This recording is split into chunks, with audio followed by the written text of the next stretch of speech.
Prerábka PTO na klasický kardánový vývod. Tak toto je ono. Treba si zaobstarať takéto niečo. To je predĺženie kardánového vývodu.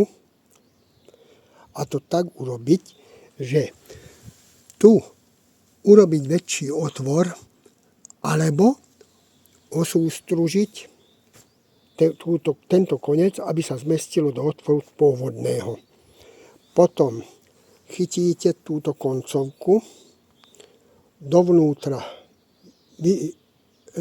sústružíte, vyvrtáte otvor 19-20, prevrtáte durk, osmičku skrutku, z druhej strany zahlbenie a tým pádom máte pripravené celé na montáž. Zobereme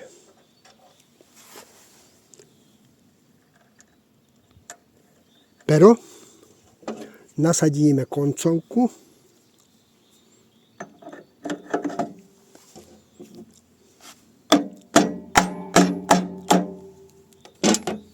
osmička skrutka, zaskrutkujeme,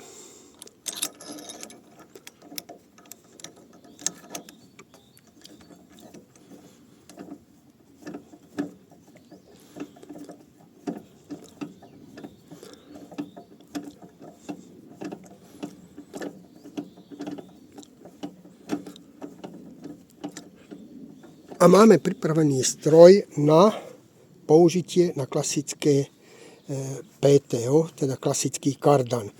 To znamená ešte raz, tu vyvrtáte otvor väčší, aby sa to tam zmestilo, zhruba 37, dovnútra urobíte otvor 19 a 20, dáte tam drážku, celé sa prevrtá, odtiaľ to sa spraví otvor na skrutku a tým spôsobom, jak som namontoval, namontujete celé a už to máte pripravené na použitie klasického kardánu.